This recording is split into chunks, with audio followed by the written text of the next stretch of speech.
This is the recap video for the Partner Thai Massage workshop that was at Be Well Health and Wellness Center in St. Pete on Thursday, I believe it was April 25th or 27th, I can't remember the date. Anyway, we covered the Buddhist concept of METTA, which is loving kindness. So we began with a guided meditation. I'll be sending that as a separate file for you to get to sit and meditate with a guided meditation. But for now, we're going to go over the techniques that we covered. This is my lovely assistant, Kevin. And we're here in Be Well Health and Wellness Center. We started out with a foot and leg warm-up. So Kevin's pretty tall.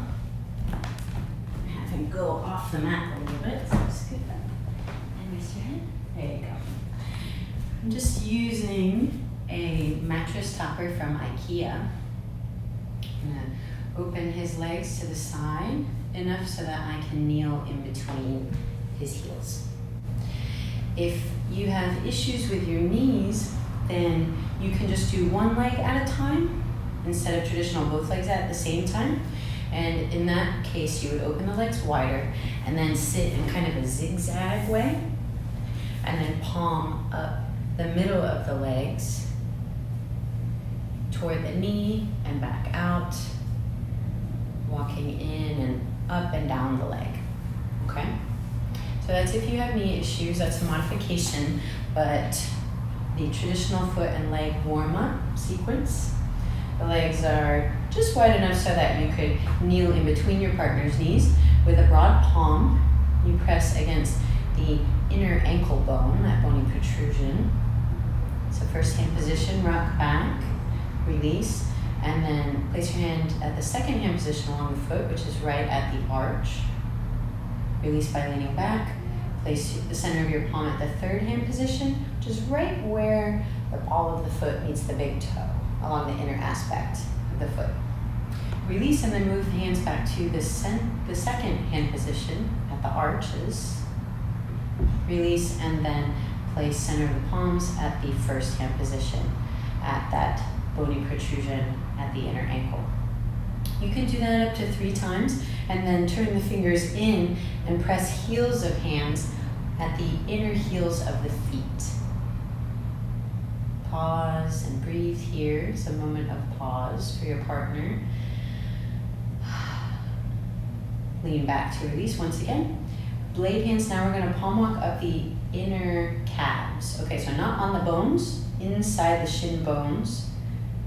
Broad, well not broad actually, blade hands, but we're going to press the weight forward into the entire hand, not just at the heel of hand. Imagine you're making hand prints, leaning back to release, leaning forward to disperse weight from your center, from your core, all the way up to the knees, and then once you get to the knees, place palms on the kneecaps and circle them around, forward, out, down, and in. 3 to 5 times. Notice how the kneecaps glide. And then place palms just above the kneecaps and rise up to hands and knees position, kind of like a kneeling plank. Broad palms disperse the weight downward. Imagine you're pushing the thigh bones straight down into the floor. Once again, it's like we're making hand prints. Make sure the pressure isn't too sharp. Palming up toward the front hip bones. All right, so blade hand once again. Calmly place the hands down. Find where the front hip bones are without tickling your partner. Turn your forefingers out to the side and thumbs forward. Place the heels of hands, the palms down just below the front hip bones where all the muscles attach. Okay? Lean forward. We're not pushing down with force, we're just leaning forward and sinking our weight down. Grounding partner's pelvis into the mat. Giving a moment for all those tendons to release and relax. Lean your hips back to remove pressure from the hands, and then we're going to palm them all the way back down the legs. So just below the front hip bones, making hand prints, leaning forward and backward, all the way back down to the knees. Once you get to the knees, lean hips back toward the heels, Palms on the kneecaps, circle them around, forward, outward, down, and in 3 to 5 times. And then blade hands palm back down the inner aspect of the calves. All the way to the heels. We close how we began, except this time we only go out. So center of the palm at the inner ankle bone, first hand position. Center of the palm at the inner arch, second hand position. Center of the palm at the ball of the foot where it meets the big toe, inner aspect. And then feather off. Next we had our partner lie face down on the mat. One of our class participants had some knee issues, so we're going to open up into some knee and hip mobility here. Once again, partners face down, so we're going to kneel in between. So either kneel or stand in between your partner's ankles. Grab at the front of the ankles and initiate a bend in the knees. You can do this from standing. I prefer to do it kneeling. Turn your palms so they're facing forward, 4 fingers turned out, thumbs pointing up. And we're gonna kind of oscillate shins side to side like windshield wipers. I'm leaning my own body left and right here as I guide my partner's legs. Notice how your partner's hips move, how their low back twists a little bit. And we're just moving through some repetition. You might even widen your partner's knees to help with the rotation at the hips.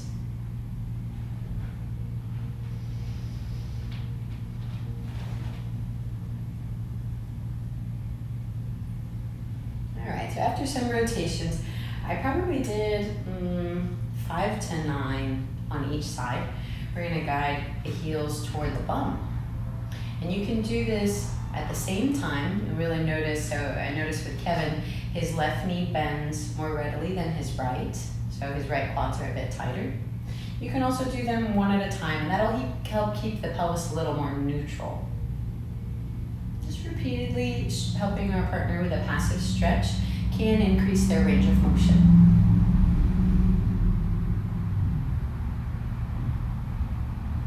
After we do a few, flexion at the knee, heels are a bit closer to the bum, his right side and left side are a little more balanced now. I'm going to come to standing, turn my palms forward, but with my 4 fingers pointed in and my thumbs pointed out this time.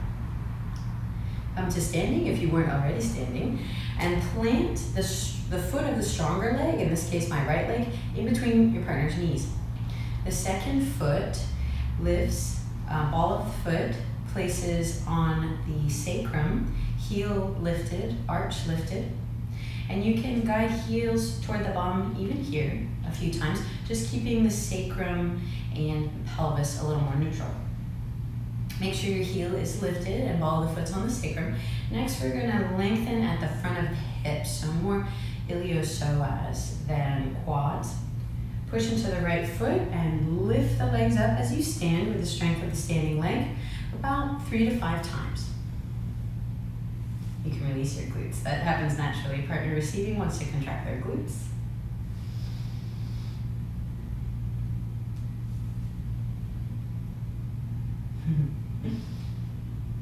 And gently release the feet all the way back down. Walk back, give the feet a tug, and release feet back down to the mat. The next technique that we covered were some prone, so face down compressions along the back. We began kneeling up at our partner's head.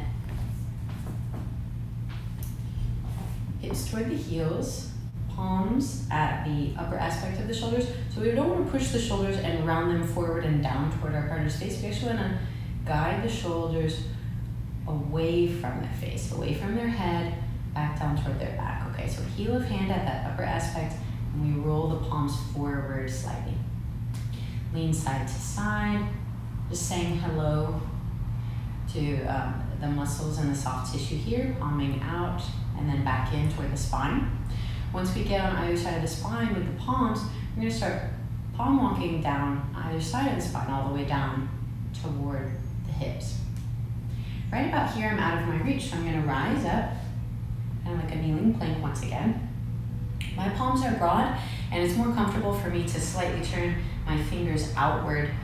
It's a more comfortable rotation for my shoulders, but find what works for you broad palms. Stay close to the spine, but not on the spine. Kevin, if it feels okay, could you turn your heels out? Your heels out and your toes in the opposite, yeah. So if it's comfortable for your partner, heels out, toes in, broadens at the SI joint a little bit more than if the toes are turned out and the heels are in. Once you come down to the back of the pelvis, make sure that your forefingers are mostly on the glutes. So we're framing the SI joints where the pelvis meets the sacrum. You can either push forward toward your partner's heels and downward toward the mat and stay here with knees down, or you can tuck the toes, lift the knees, and rise up into downward dog. This way I get a little stretch, repose, while I maintain this decompression at the lumbar spine for Kevin. Stay as long as you like. In myofascial release, they stay for 5 minutes. They don't do that necessarily, but you can stay a long time if it feels okay. To release, lower the knees down on either side of your partner's head. Make sure you don't kneel on their head.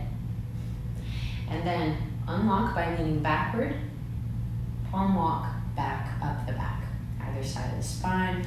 Imagine you're like a purring cat, pushing paws or palms down into the soft tissue. Once you get up toward the space between the shoulder blades, drop the hips back toward the heels and palm on either side of the shoulders and feather off out to the sides.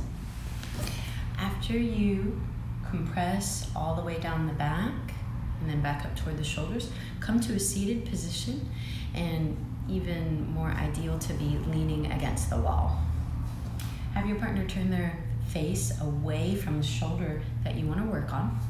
Now we're going to perform some seated foot compressions to the shoulder. Start with the foot where the arch of the foot matches up with your partner's neck. You can lean your back against the wall and compress from close to the neck out toward the outer edge of the shoulder. Out to the outer edge is more of a stretch, and then in toward the neck is more of a compression to the layers of tissue that you can find there. After you make a pass or two, then just lock and sink into the tissue. If you want more pressure, you can switch so that the foot where the knife edge of the foot, I've heard it called, the pinky toe edge of the foot, matches up with the neck. You'll get a little bit of sharper pressure there, which feels deeper. Is that pressure okay? Mm-hmm. You can always check in with your partner, ask them if they want more, less, or the same. So more, less, or same? Good. It's good? Okay, so same, I guess. And then with Kevin, I could even use both feet. I can hold my outer foot at the outer edge of the shoulder, initiating a stretch. And the inner foot, I can compress into the more taut tissue. This is a different way to try and help break up adhesion.